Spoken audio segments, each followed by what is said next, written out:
The first thing that you need to make this shabby chic Christmas wreath, or any time of year wreath, is lots of strips of material.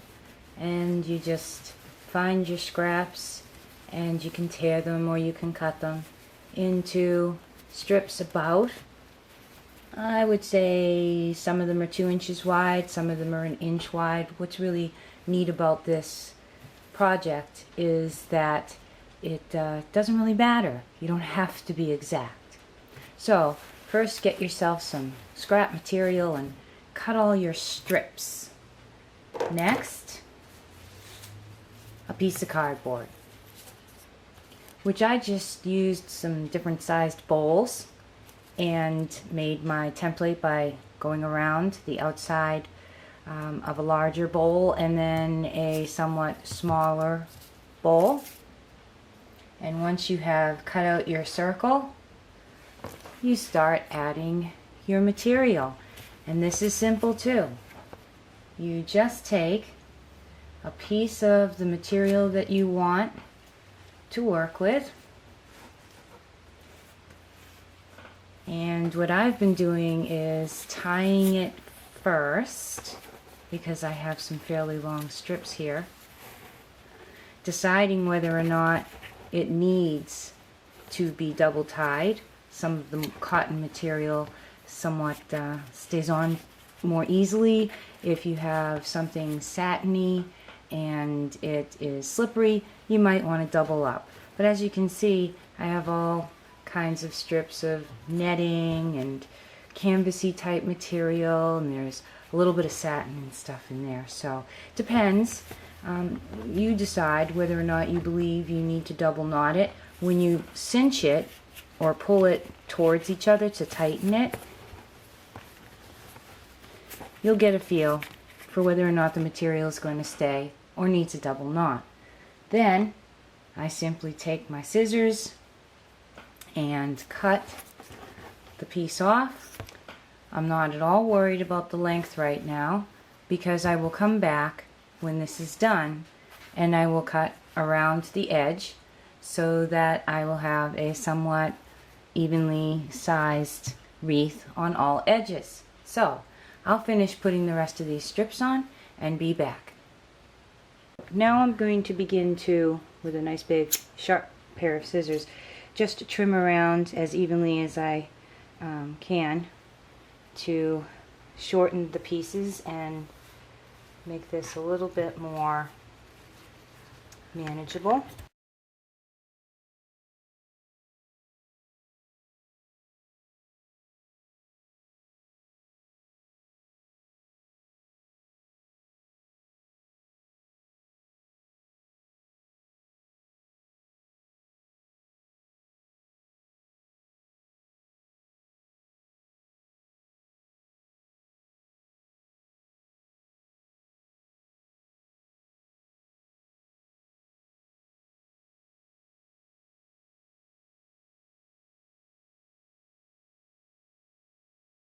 Pick either direction with this thing.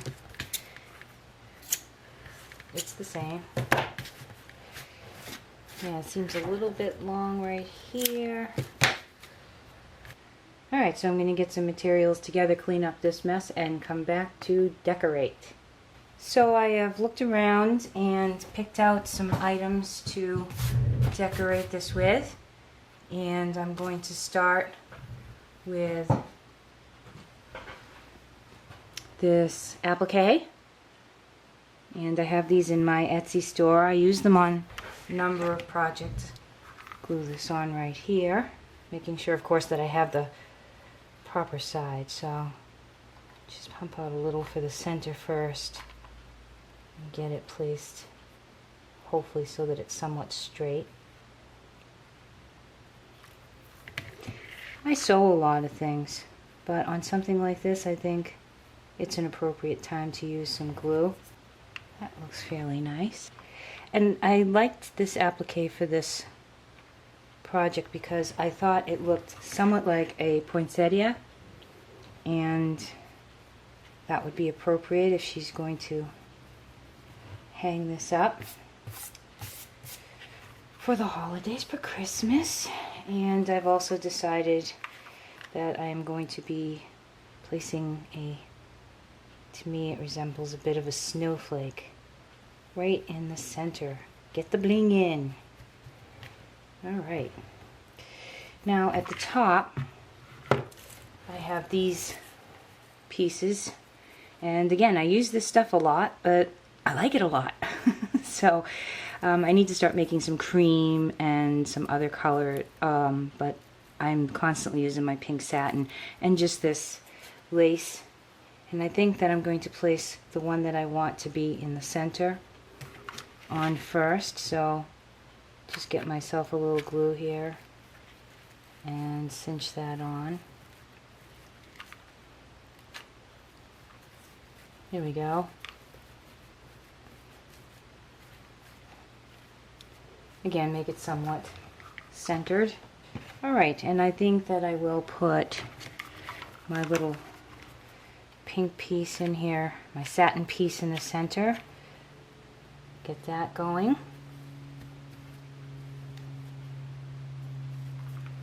And again, hot, hot, hot, hot, hot. Boy, I almost started singing there for a second.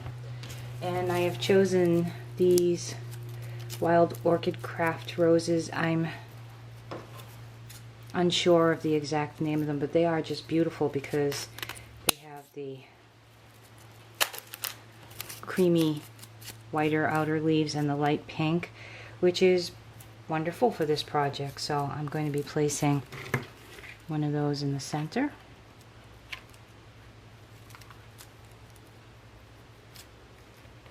I do like to hold things down just for a second while the glue starts to dry off a bit. You can always fluff them, and I may come back and add a little sparkle to those.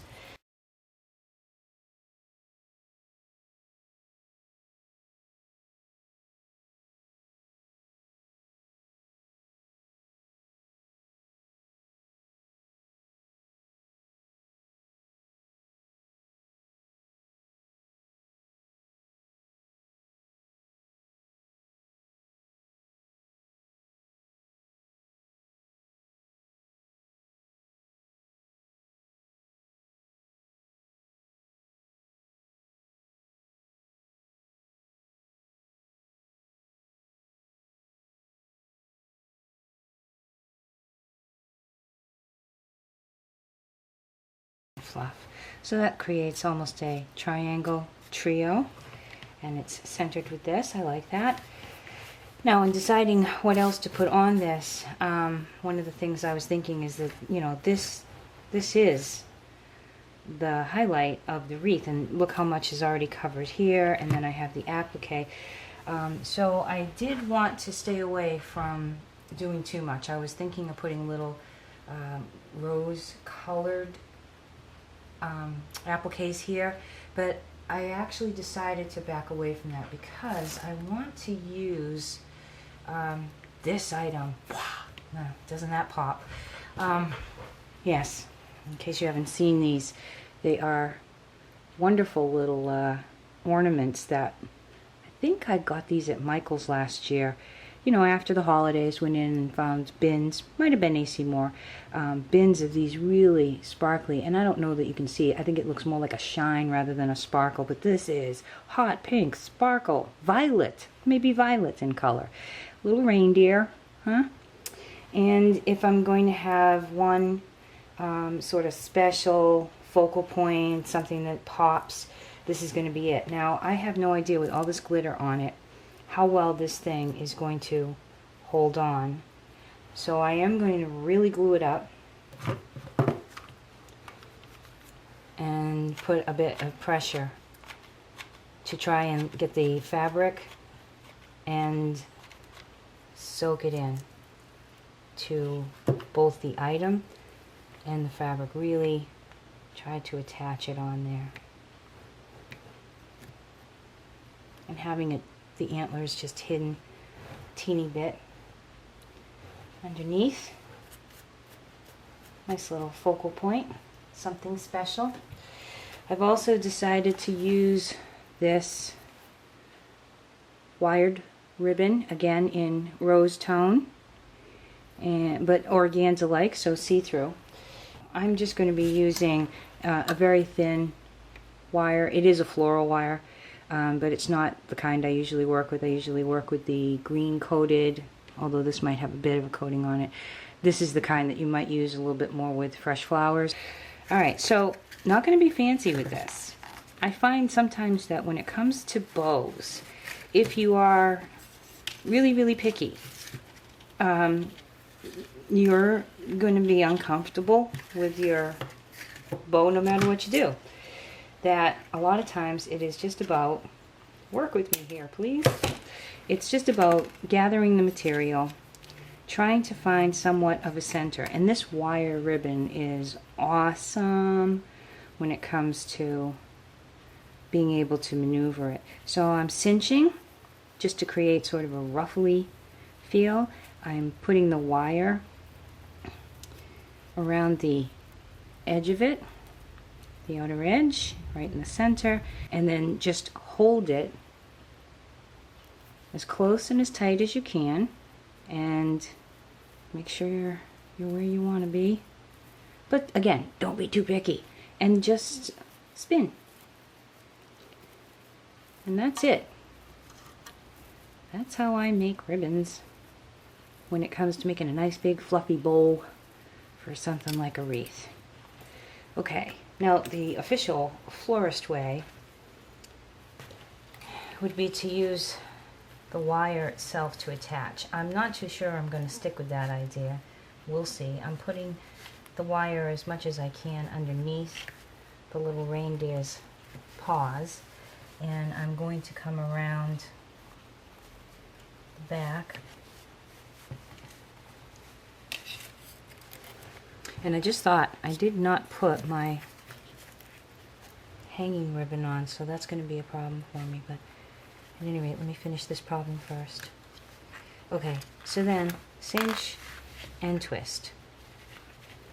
And I can always cover that up a bit. But for right now, I want to cut it not all the way, because then you have no way to do what I'm going to do, which is to bend it back and try to tuck it underneath to hide it a little bit in the material. Just sticking my finger inside the ribbon and creating a bit of a curve, and it's pulling the bow away. So there you go. Little shabby chic Christmas wreath for Donna Gonzalez for her first challenge. Alright, I'm gonna go fight and find a way to get my ribbon attached up here so she has a hanger, and that's gonna be it for me on this tutorial. I hope that it inspires you. I was inspired by a little shabby chic. She had a wonderfully all white one. She used, I think, more bling in the center instead of wild orchid craft flowers, but that's about it. So I'll have a separate tutorial, a separate video just showing the finished product, and if I add anything I'll mention that that wasn't included in the tutorial. But I think this is a good idea of what you can do, and I hope you enjoyed it. Till next time, this is Kathy from Huckleberry Herbs and Art. God bless everybody.